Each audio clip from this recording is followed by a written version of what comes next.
Та хэзээ нэгэн цагт Жеффри Эпштейн хэмээх эрхмийн талаар сонсч байсан уу? Жеффри Эпштейн гэвэл нэгэн цагт энгийн нэгэн математикийн багш байж байгаад гинт нууцлагаар баяжиж тэр бумтан болсон хүн юм. Тэр эрийн цаг хугацаанд дэлхийн томоохон нөлөө бүхий эрхмүүдтэй маш дотн холбоотой байсан бөгөөд тэдгээр эрхмүүдээс дурдвал дэлхийн толгой баячуудын нэг тэр бумтан Билл Гейтс, Английн ханхуу Эндрю ба Америк нэгдсэн улсын ерөнхийлөгч асан Билл Клинтон болон Дональд Трамп нар байдаг. Гэвч яг үүндээ Жеффри Эпштейн өөрийн эзэмшлийн арал ба хувийн эдлэнгүүд дээр дэлхийн элит хүмүүс зориулсан биеийн үнэлэх үйлчлэгийг үзүүлдэг бэлгийн мужлагч байсан юм. Түүний энэхүү бэлгийн мужлагт дэлхийн томоохон кинонуудаас эхлээд ус төрчид тэр бумтангууд гээд бүхий л алдар цуутай хүмүүс оролцож үйлчлэг авч байсан гэж үздэг. Тэрээр өөрийнх нь хэрэг илэрсний дараагаар 2019 онд маш учир битүүлэг байдлаар шоронгийн өрөөнд амиа алдсан бөгөөд одоо хүртэл түүний үхлийн шалтгаан олон нийтийн дунд эргэлзээ төрүүлсээр л байна. Эпштейн өөрийнхөө үйлчлүүлэгчийн жагсаалтыг хөдөлдөг байсан ба сүүлийн үед энэхүү жагсаалтын дуйлан эрчийг авч оргилдоо хүрээд байна. Тухайлбал Америк нэгдсэн улсын ерөнхийлөгч Дональд Трамп сонгуулийн үеэр Эпштейний жагсаалтыг ил болгож хинхэн энэхүү аймшигт хэрэг толбогдсныг мэдэгдэн гэж байсан ч энэ оны 7 дугаар сарын 8-нд Америкийн хууль зүйн яамнаас Эпштейний жагсаалт гэж байхгүй юм мэдээлэл гаргаснаар жинхэнэ галыг асааж Америкчууд бодит үннийг шаардж эхлэв. Цаашлаад ерөнхийлөгч Трамп хүртэл өөрөө хэдхэн сарын өмнө ярьсан зүйлээсээ бусад жагсаалтыг зохиомжтой зүн хэмээн хэлснээр өөрийнхөө дэмжигчдийн дунд хагарал үүсгэж хүмүүс Трампыг Эпштейний арлын гол үйлчлүүлэгчдийн нэг байсан хэмээн хардаж эхэллээ.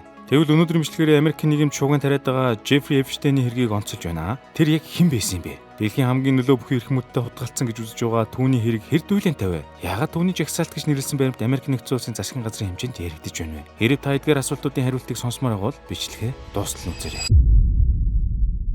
Жеффри Эпштейн 1953 оны 1-р сарын 20-нд Америк нэгдсэн улсын Нью-Йорк хотод энгийн нэгэн еврей гэрүүлд төржээ. Тэр бээр 1971 оноос 1974 оны хооронд хэд хэдэн их сургууль, коллежид суралцаж байсан ч төгсөөгүй юм. Гэвч үүнээс ердөө 2 жилийн дотор ямар ч их сургуулийн боловсрол болон дипломгүй Эпштейн математикийн багшаар хэсэг ажиллаж байгаад дэлхийн нэр хүндтэй хөрөнгө оруулалтын банк болох Bear Stearns-д ажиллаж оржээ. Эндээс түүний амьдралын нууцлаг байдал ихсэн байна. Ингээд 1981 онд тэрээр өөрийн хөрөнгө оруулалтын фирмийг байгуулж 1990 оноос дэлхийн томоохон тэр бумтнуудын хөрөнгийг удирдах болж томоохон улс төрч баячуудыг нэнд оржээ. Ийхүү 2000-ад он гэхэд Эпштейн өөрөө тэрхүү тэр бумтангуудын нэг болж үүний араас ч өөрийнх нь холбогдсон дуйлан тэргүүдийн сэжүүр цохож эхэлсэн байна. 2005 онд анх Эпштейнийг 14 настай охиныг хүчирхийлсэн хэрэг толбогдуулан мөрдөн шалгаж эхэлжээ.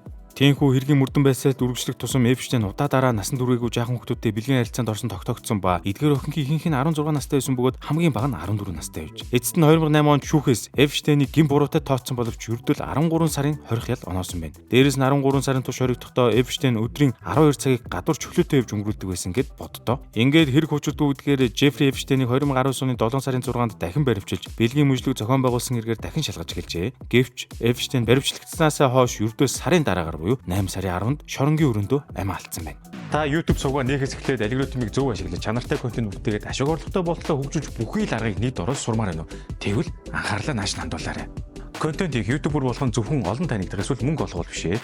Энэ бол таны дотоод сонирхол хүсэл санааг бодит амжилтанд хүргэх гайхамшигтай арга зам байна. Эдгээр юу агцсан бэхээр контентын найрлага форматыг өөрөө зохиож сурах, алгоритмын учрыг нэгэнгүй ойлгох, тулгарсан бэрхшээл бүтлгүүтлийг даван тулах сэтгэл зүйн ур чадвар, бүр цаашлаад гадаад хэл дээр контент бүтээх, хиймэл оюун ухааныг бүтээлчээр ашиглах зэрэг агуулгууд багтсан байгаа. Та өөртөө хөрөнгө оруулж YouTuber болох аяллаа яг одоо эхлүүлээрэ. Хүн болгоны дотор л контент бүтээх гэсэн нууцхан хүсэл байж л байдаг. Үүнийг хийж үзэж байж л мэднэ. Тэгэхээр одоо эхлэхгүй л хэзээ эхлэх юм бэ? Та сургалтаа Задлан цэгийн вебсайтаар орж хүлээн аваарай.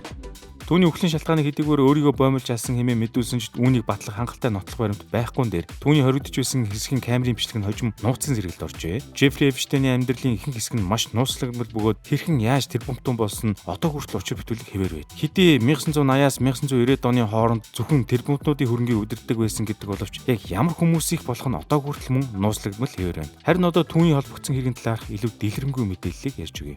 Жеффри Эпштейн 1998 онд Америкийн Виржиниа арлуудын нэг болох Лид Сент Джеймсийн арлыг $7,950,000 худалдан авч үүний дараагаар тэрээр уг арал дээр тансаг ордон сүм мэт барилга ба зочдын сууцыг барьж байгуулсан байна. Үүний дараа Эпштейн уг арал дээр бэлгийн үйлчлэгөө зохион байгуулж олон насан туршаагүй залуу болон эмэгтэйчүүдийг арал руугаа тусгай онгоцоор зөөдөг байсан гэжээ. Зарим охтыг бүр хүчээр бэрэн авчирч байж. Түүний арал дээр очисон эмэгтэйчүүд аимшигын бэлгийн хүчирхийлэлд өртөж заримдаа Эпштейн болон түүний найзууд хүртэл үйлчлэг байсан байна. Арал нэг ёсондоо бараг шорон шиг байсан ба арлыг тэр жигт нь камераар хянаж харуул хамгаалтын баг арлыг тэр чигээр нь хяндаг байсан бөгөөд зөвхөн өргөцсөн ч очтол арал дээр ирж болдог байж. Дээрээс нь Эпштейн зөвхөн өөрийн хувийн Boeing 727 онгоцороо тухайн үеийн урлаг соёлын албатнууд болон улс төрчид бизнесмэнүүдийг арал руугаа тусгай үйлчлэг рүү авч явдаг байсан байна. Одоогоор албан ёсны уг онгоцон сууж исэн Эпштейний арал дээр очисон хүмүүсийг дурдвал Америк нэгдсэн улсын ерөнхийлөгч асан Билл Клинтон, Холливуудын жүжигчин Кевин Спейси, Английн хаан хүү Эндрю ба дуучин Майкл Джексон зэрэг хүмүүс байж 2019 онд Эпштейнийг барилгачсны дараагаар холбооны мөрдөх товчооноос Эпштейний арал дээр нэгжлэг явуулахад Эпштейний баримт бичиг тэмдэглэл нас дөрвөн октын зурагтай дискод олдсон ба арал дээрх зарим баримтуудыг устгасан байж болзошгүй гэх нотлохоо байгаа. Эпштейний хэргийн хүрээнд янз бүрийн баримт, бичиг, утасны жагсаалт, зочдын бүртгэл зэрэг олон материал шүүхэгдэрсэн бөгөөд эдгээр материал олон тооны улс төр бизнес, урлаг соёлын салбарын алдартай хүмүүсийн нэр дурдгдсан байдаг. Гэвч уг жагсаалтан дээр нэр нь л орсон бол гэмт хэрэгтэн гэсэн үг биш юм аа. Америкийн ерөнхийлөгч Дональд Трамп ба Жеффри Эпштейн хоёр бие биенийг эртнээс таньдаг байсан бөгөөд зарим тохиолдолд олон нийтийн арга хэмжээндээр хамтдаа оролцож байж. Бүр 2002 онд Трамп Эпштейний талаар сайн хүн гэж дурдахдаа түүнийг залуу бүсгүүчид дуртай хэмээн хэлж байсан нь одоо л олонний шүүмжилт өртөөд байгаа юм байна. Трамп 2019 оноос эхлээд Эпштейнтэй бүр мөсөн харьцаагаа тасаж зайгаа барих болсон юм. Мөн Трамп хэд хэдэн удаа Эпштейний хэргийг голох хүмүүс нь ерөнхийлөгч асан Билл Клинтон ба түүний эхнэр Хиллари Клинтонаар хэмээн мэдэгдэж байсан бөгөөд гэвч одоо хүртэл үүнийгээ баталж чадахгүй байгаа юм. Хэдийгээр Трамп 2024 онд ерөнхийлөгчийн сонгуульд өрсөлдөж байхдаа Эпштейний жагсаалтыг олон нийтэд нээлттэй болгоно гэж байсан ч ерөнхийлөгч болсны дараагаар дэлгэсэн баримтууд нь бүгд шүүхийн холбогдолтой материалууд байж. Мөн саяхан ерөнхийлөгч Трамп Эпштейний жагсаалт миний ширээн дээр байгаа хэмээн мэдэгдэж байсан ч өдгөө Трамп Эпштейний жагсаалтыг бүр мөсөн үүсгэж анханасаа байгаагүй худалцуул хэмээн мэдэгдэх болсон байна. Үүнээс үүдэж Трамп ба түүний дэмжигчдийн хооронд хагарал үүсэж Трамп Эпштейний хэрэгт гүн холбоо хамаарлалтыг их хардлага олон нийтийн дунд хүчтэй түгсээр л байна. Бүр Элон Маск хүртэл Твиттерээр нэг хэсэг тэгж дайрсан шүү дээ. Эпштейний хэрэг бол 21-р зууны хамгийн дуйлан гэмт хэргийн нэг бөгөөд дэлхийн топ эрх мэдэлтний оролцсон байж болзошгүй. Энэ хэрэг одоо хүртэл нууц хэвээр байсаар л байна. Эпштейний хэрэг энгийн кинодод дуучтаас ерөнхийлөгч, ерөнхий сайд нар болон шүүгчид холбогдсон байгаа нь олон нийтийн дунд томоохон шугамыг дэгдээж байгаа бөгөөд хэрхэн тусах нь өнөө хүртэл тодорхойгүй байсаар л байна. Ингээд та бүхэн илүү сонирхолтой мэдээлэл хүсэж байвал сувг дээрээ лайк болон subscribe дараарай. Subscribe дарсны ач тусам та дараагийн удаа илүү урдан мэдээлэл авах шүү дээ. Би танад маш хэрэгтэй нэг юм хэлж өгч байна. Хэдхэн хором наашаа анхаарлаа хандуулаарай. YouTube задлан гэдэг шинэ ном гаргасан. За энэ ном болохоор англи монгол гэдэг 10 гаруй сувгийг сүүлийн 6 жилийн турш ажиллаж байсан туршлага дээр үндэслэн хийгдсэн байгаа. Нийт бол 1.5 сая subscribe-ыг цуглуулсан шүү дээ.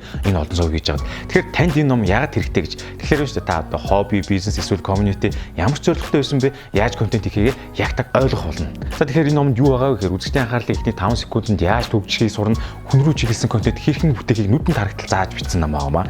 За тэгээд мэдээж хэрэг өөрийн брэндээ өсгөж мөнгө олох бодит стратеги суралцсан санаанаас эхлээд эвлүүлэх хүртэл бүх алхмыг системтэйгээр зааж бичсэн байгаа. За дээр нь мэдээж хэрэг том мэдээлэл суурилж өсөлт авчрах стратегиуд байгаа. Хамгийн гол нь ямар ч хувцсны халаас нь багтах ийм хэмжээтэй авсаархан ном байгаа. Нийтдээ 250 үнэтэй буюу та ингээд гадаад дотоо хөдөө явахдаа ч юм уу наадмын амралтаар уншихад маш тохиромжтой байгаа шүү. Үүнээрээ санахад маш цөөхөн хуваар хэвлэгдсэн байгаа. Хязгаарлагдвал тотоо гэсэн үг. Та тэгээд яг одоо энэ дээр гарч байгаа хайг буюу Pop Culture-ийн хэмээн сайтаар ороод шууд захиалаад үнэгүй хүргэлээд аваарай. Хүргэлт үнэгүй гэж байгаа шүү дээ.